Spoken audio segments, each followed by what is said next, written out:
คืนวันลอยกระทงลมเย็นพัดมาสวนสาธารณะเงียบงันมีเพียงเสียงรองเท้าวิ่งของหญิงสาวที่ชื่อต้นอ้อเหงื่อไหลซึมบนใบหน้าผสมกับหมอกบางๆที่รอบๆตัว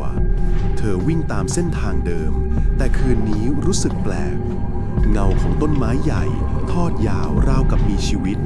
ใต้ต้นไม้ใหญ่เธอเห็นชายชรานั่งนิ่งอยู่บนที่นั่งดวงตาขาวซีดเหมือนมองผ่านเธอไปต้นอ้อชะลอฝีเท้าเธอสูดลมหายใจแล้วเริ่มวิ่งต่อผ่านสะพานไม้เก่าที่ทอดข้ามบึงมีเงาดำเหมือนยืนมองมาที่เธออีกฝั่งมีหญิงชรายืนมองอยู่ใต้แสงจันทร์เหมือนถูกแช่แข็งไว้เธอเริ่มใจเต้นแรงเสียงเรียกดังขึ้นข้างหลังต้นอ้อหยุดหมอกหนาเริ่มลงจัดจนมองไม่เห็นทางและในหมอกนั้นมีมือโบกเรียกเธอช้าๆเหมือนเชิญให้เข้าไปหาเสียงระฆังวัดดังขึ้นก้องทั่วเสียงสวดมนต์ดังออกมาจากหมอกขาวเธอไปพบทางเข้าวิหารเก่าตั้งอยู่กลางป่าภายในมีพระพุทธรูปเรียงรายเป็นแถวแสงเทียนริบหรี่ส่องใบหน้าที่แตกเป็นรอยร้าวในห้องโถงวิหารเก่าพระเป็นโครงกระดูกในท่าพนมมือ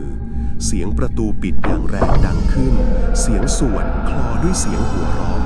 เธอวิ่งหนีออกมาจนมาพบกับชายชราและหญิงคนนั้นยืนรออยู่ทั้งคู่เหมือนรู้ว่าเธอจะมาถึงตรงนี้ภาพทุกอย่างดับวูบต้นอ้อได้สติฟื้นขึ้นมาเธอลืมตาได้ยินเสียงสวดอีกครั้งแขนขาชาขยับไม่ได้เห็นคนชราน่ากลัวเต็มไปหมดเธอลุกจากเตียงด้วยขาที่ชาแล้วรีบเดินหนีออกมาไปที่หน้าลิฟต์ลงบันไดวิ่งกลับไปที่สวนสาธารณะหลังจากนั้นเธอตื่นและลืมตาขึ้นมาที่นั่งในสวนสาธารณะเดิมแสงเช้าสีทองส่องผ่านหมอกบางทุกอย่างเหมือนฝันเธอลุกขึ้นมีเสียงฝีเท้าเบาๆดังขึ้นข้างหลังต้นอ้อหันกลับไปชายชราและหญิงชราค่อยๆเดินพร้อมรอยยิ้มเหมือนเดิมหญิงชราพูดเบาๆปีนี้เธอก็กลับมาวิ่งอีกแล้วสินะเห็นรูปถ่ายเก่าบนที่นั่งเป็นภาพต้นอ้อวิ่งในสวนเดียวกันแต่ภาพนั้นถ่ายเมื่อ5 ปีก่อนเสียงระฆังดังซ้ำหมอกปกคลุมอีกครั้งแล้วเธอก็เริ่มวิ่งเหมือนไม่เคยมีอะไรเกิดขึ้นเลย